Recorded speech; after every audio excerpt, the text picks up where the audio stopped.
प्यारे बच्चों, हम पढ़ रहे हैं कॉम्प्लेक्स नंबर। और कॉम्प्लेक्स नंबर में हमने पिछली क्लास में जो पढ़ा था वो तो पढ़ा था argument of a complex number. Complex number का पूर्णांक जो है उसके बारे में हमने चर्चा करी थी। कॉम्प्लेक्स नंबर है उसके पोलर फॉर्म में लिखा था, कॉम्प्लेक्स नंबर का हमने मॉडुलस निकाला था। ये सारी चीजें हमने पिछली क्लास में सीखी थी। आज कुछ चीजें अपन कॉम्प्लेक्स जो आर्ग्यूमेंट ऑफ कॉम्प्लेक्स है उस पर कुछ बातें पढ़ेंगे। उसकी कुछ प्रॉपर्टी है वो अपने को थोड़ी सी ध्यान में रखनी है। वो सीधे ही जो अपने को जो प्रॉपर्टी है गुणधर्म है वो सीधे ही पूछ लिए जाते हैं एग्जाम में, तो अपने वो ध्यान होनी चाहिए। फिर इसके आगे फिर अपन आगे और बढ़ेंगे। तो 11th क्लास का जो मैटर है वो तो लगभग कंप्लीट हो गया इसमें, ठीक है। जो अभी प्रेजेंट टाइम में जो 11th क्लास है उसमें तो ये कंप्लीट हो गया, लेकिन पुराने टाइम में यानी 2010 से पहले का जो सिलेबस था अपना उसके अंदर ये चीजें कॉम्प्लेक्स नंबर जो था वो काफी लेंथी था और अच्छी गहराई से दिया हुआ था। तो अपन उसी चीज को अपन यहाँ पर पढ़ेंगे जो अपने सिलेबस में हो, ठीक है। तो देखिए हमने पिछली क्लास में पढ़ा था आर्ग्यूमेंट कॉम्प्लेक्स नंबर यानी समिश्र संख्या का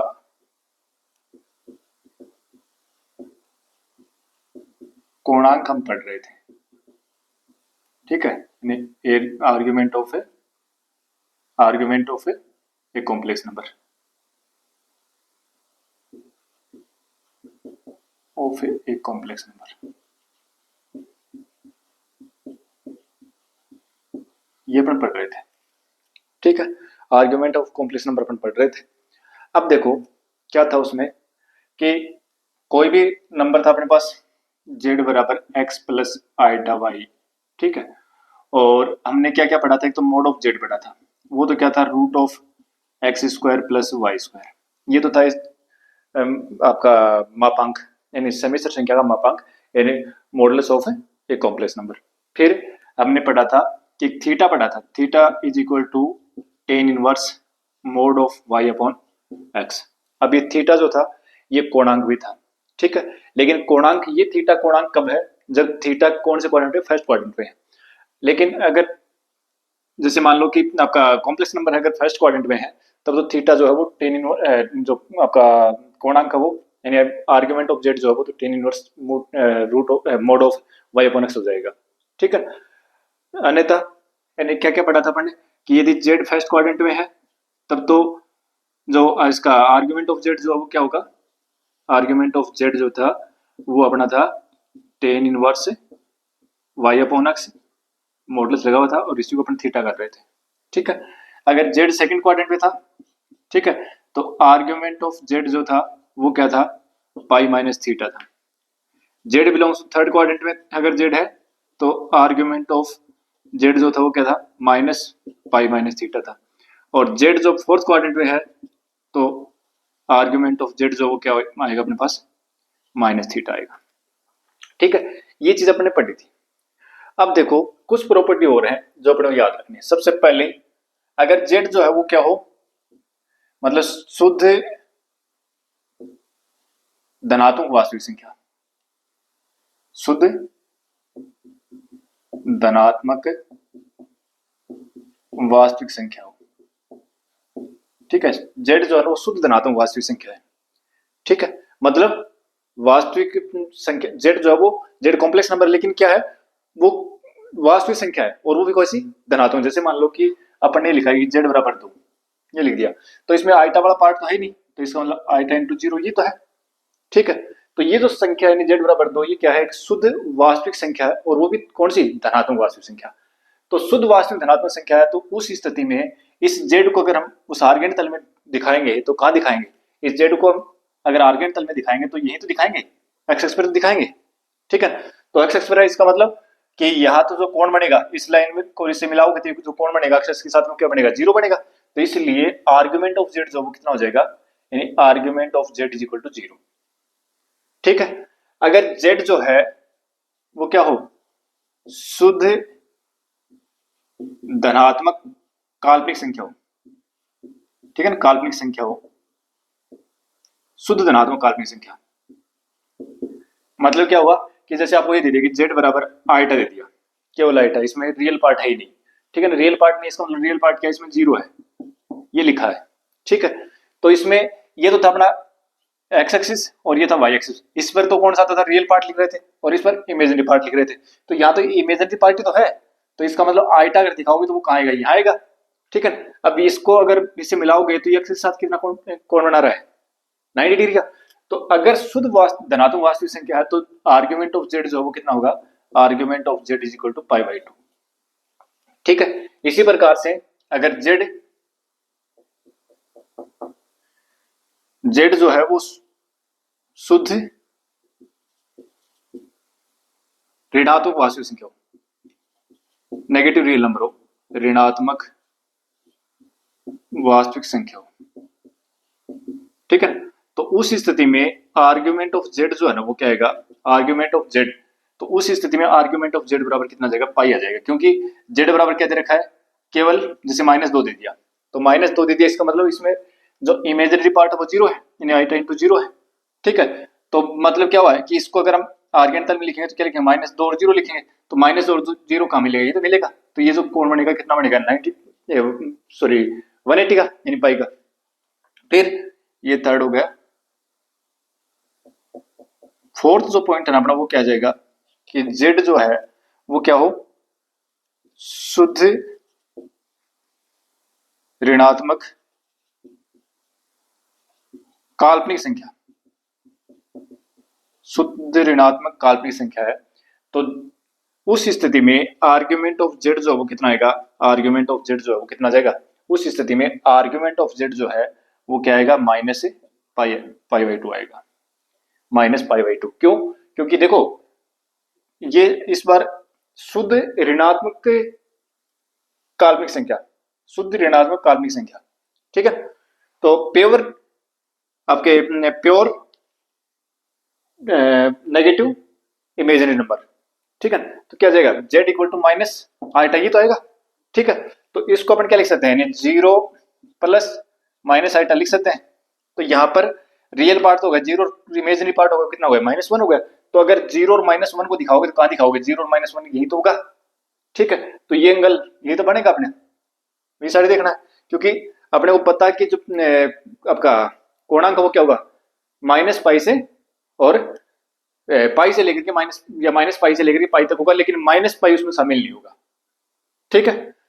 अच्छा, तो शुद्ध ऋणात्मक वास्तविक संख्या काल्पनिक संख्या, तो उस स्थिति में आर्गुमेंट ऑफ जेड जो कितना आएगा, -π/2 आएगा। तो ये चीज अपने को याद रखनी है, ठीक है। उसके बाद में अगला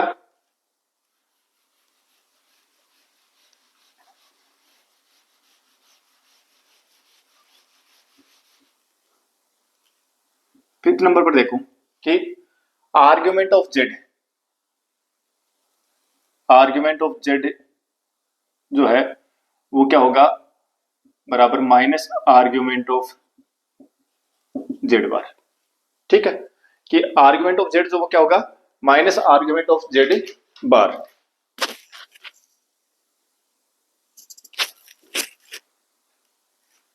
ठीक है। मतलब क्या यूं कह दो साहब कि आर्ग्यूमेंट ऑफ जेड बार निकालोगे ना भाई, आर्ग्यूमेंट ऑफ जेड बार निकालोगे तो वो क्या जाएगा, माइनस आर्ग्यूमेंट ऑफ जेड का, तो एक ही बात है, वो कोई दिक्कत नहीं है। मतलब अपने पास कोई कॉम्प्लेक्स नंबर है और उसके कॉन्जुगेट का अगर आप वो निकालोगे, आर्ग्यूमेंट निकालोगे, तो वो जो अपने पास जो जिसका भी अपने कॉन्जुगेट निकाला ना, उसके ऋणात्मक आपके आर्ग्यूमेंट के इक्वल होगा, ठीक है। तो ये कोई भी आप जेड बराबर, जैसे मान लो कि 1 प्लस आइटा ले लो, 1 माइनस 2 आइटा ले लो, इससे आप इस चीज को प्रूव कर सकते हो, ठीक है। जैसे मान लो कि आपने जेड बराबर ले लिया 1 प्लस आइटा, ये लिया, ठीक है। तो यहां से अगर आप आर्ग्यूमेंट ऑफ जेड निकालोगे ना, आर्ग्यूमेंट ऑफ जेड निकालोगे तो वो तो कितना आएगा, π/4 आएगा, ठीक है। फिर आप जेड बार निकालोगे तो ये क्या जाएगा, 1 माइनस आइटा ये बनेगा। अब यहां से अगर आप आर्ग्यूमेंट ऑफ जेड निकालोगे तो आर्ग्यूमेंट ऑफ जेड बार निकालोगे तो वो क्या आएगा, तो उस स्थिति में अगर आप ये निकालोगे ना तो ये कौन से क्वाड्रेंट चला गया, ये चला गया आपका थर्ड क्वाड्रेंट में, ठीक है। कौन से में आ गए भाई, ये एक्स प्लस का है और वाई माइनस का, तक सब प्लस और वाई माइनस कौन से क्वाड्रेंट होता है, एक्स प्लस और वाई माइनस, तो ये तो फर्स्ट सॉरी फोर्थ क्वाड्रेंट में हो जाए, तो फोर्थ में क्या आ जाएगा, फोर्थ में मतलब पाई बाई 4 आ जाएगा ये। ठीक है, तो ये तो कह रहा था कि आर्ग्यूमेंट ऑफ जेड बार बराबर क्या है, आर्ग्यूमेंट ऑफ जेड, यानी आर्ग्यूमेंट ऑफ जेड बार बराबर argument of z bar is equal to minus argument of z. ठीक है, तो एक अपने को ये प्रॉपर्टी ध्यान में रखनी है। ठीक है, फिर उसके बाद में अगली जो प्रॉपर्टी है वो ये है कि argument of Z1 into Z2, अगर दोनों गुणा में है, दो कॉम्प्लेक्स नंबर गुणा में है, उनका आर्ग्यूमेंट निकालते हो, उनके गुणनफल का आर्ग्यूमेंट निकालते हो, तो दोनों का अलग अलग आर्ग्यूमेंट निकालो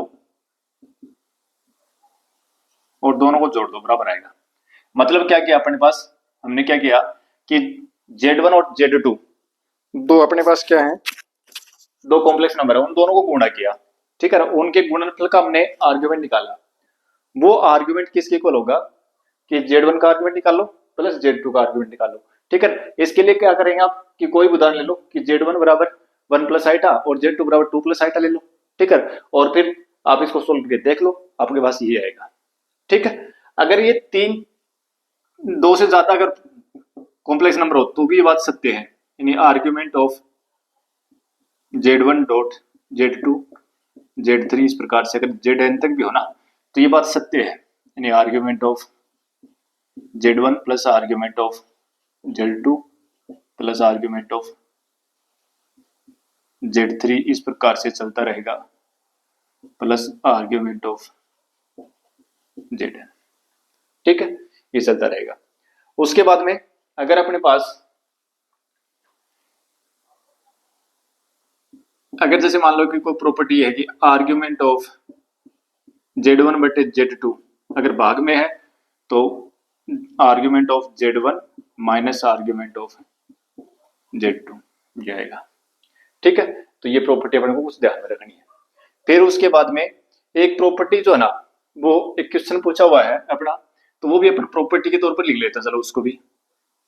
ठीक है, वो क्या है, वो क्वेश्चन पूछा हुआ ना अपने आरपीसी में पूछा हुआ क्वेश्चन है, आर्ग्यूमेंट ऑफ Z1 और Z2 बार ये। ठीक है, तो ये जो मान आएगा ना, ये देखो किसके बराबर आ जाएगा, यानी argument of Z1 plus argument of Z2 बार, ये तो आएगा, और आर्ग्यूमेंट ऑफ Z1 और फिर Z2 का बार कितना हुआ, यानी Z bar argument of Z बार क्या होता है, माइनस आर्ग्यूमेंट ऑफ Z, तो माइनस आर्ग्यूमेंट ऑफ Z2।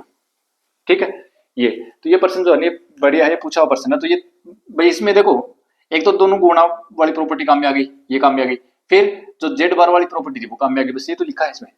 ठीक है, तो ये भी अपने को याद रखनी है। फिर देखो अगर अपने पास 10th प्रॉपर्टी याद रख दो कि आर्ग्यूमेंट ऑफ Z की पावर R, तो इसको आप लिखोगे R और आर्ग्यूमेंट ऑफ Z।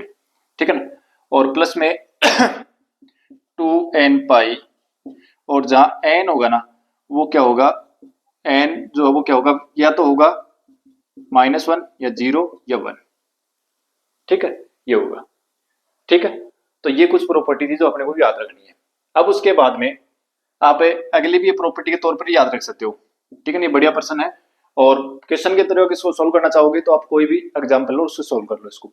ठीक है, क्या कि mod of Z1 plus Z2 is equal to mod of Z1 plus mod of Z2 है, तो उस स्थिति में यानी मोड ऑफ Z1 इन दोनों का मॉडुलस जो है, इन दोनों के योग का मॉडुलस जो है वो अलग अलग मॉडुलस के योग के बराबर अगर हो तब अपने पास क्या करना है, तब क्या होगा अगर ऐसा है तो argument of Z1 minus argument of Z2 बराबर 0 होगा।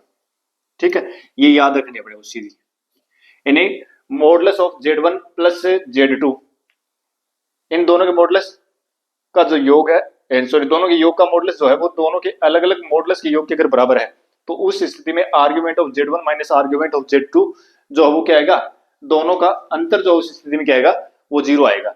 ठीक है, फिर उसके बाद में अगर अपने पास ये हो कि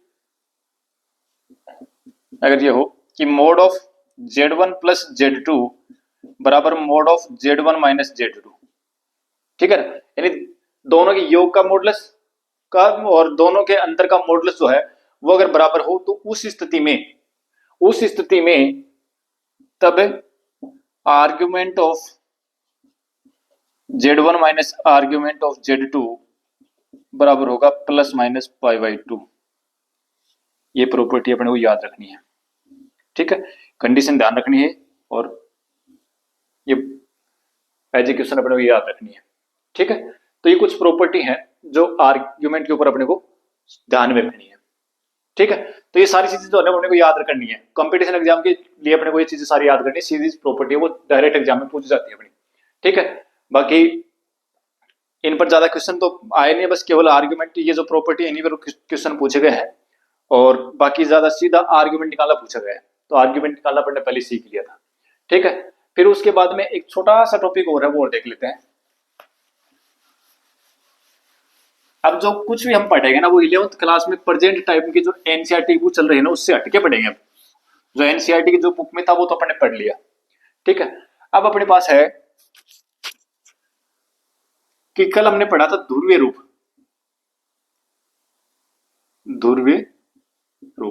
यानी पोलर फॉर्म हमने पढ़ी थी, ठीक है। क्या पढ़ा था अपने पोलर फॉर्म में कि z बराबर x प्लस आइटा y अगर हो तो हम उसको क्या लिख रहे थे, r cos theta plus iota sine theta, ठीक है। और r क्या था, मोड ऑफ z और cos theta plus iota sine theta, ठीक है। और cos theta plus sine theta, cos theta plus iota sine theta जो है वो क्या होता है, e की पावर आइटा थीटा। ये अपने इसको आयलर फॉर्म भी बोलते हैं, ठीक है ना। यानी cos theta plus iota sine theta इसको क्या लिखते हैं, e की पावर आइटा थीटा लिखते हैं। तो z बराबर जो है वो क्या जाएगा, यानी mode of z into e की पावर आइटा थीटा। अगर इसको पोलर फॉर्म में लिखोगे ना तो वो ये भी लिख सकते हैं, ठीक है ना। ये इसको ध्रुवीय रूप बोलते हैं और इसको आप आयलर फॉर्म भी बोल सकते हैं, आयलर रूप भी बोल सकते हैं इसको, ठीक है ना। ध्रुवीय रूप भी बोलेंगे और आयलर रूप भी बोलेंगे। जहां थीटा क्या है, थीटा जो है वो क्या है, जेड का आर्ग्यूमेंट है, यानी जेड का कोणांक है, ठीक है। मोड ऑफ जेड क्या है, जेड का परिमाण है, ठीक है।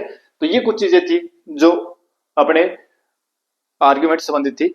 अब नेक्स्ट क्लास में अपन पढ़ेंगे एक महत्वपूर्ण टॉपिक है जिसमें सबसे ज्यादा प्रश्न पूछे गए आरपीसी में, और वो है अपना कि कॉम्प्लेक्स नंबर का रूट कैसे निकालते हैं। तो उस पर कई क्वेश्चन करने हैं, इसलिए अपनी क्लास उसमें ऐड नहीं करेंगे, बड़ी हो जाएगी तो वो अपन अलग से देखेंगे, नेक्स्ट क्लास में उस चीजें पढ़ेंगे।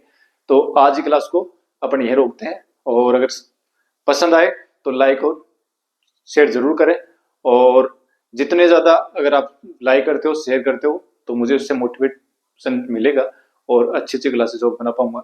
मिलते हैं नेक्स्ट क्लास में, थैंक यू।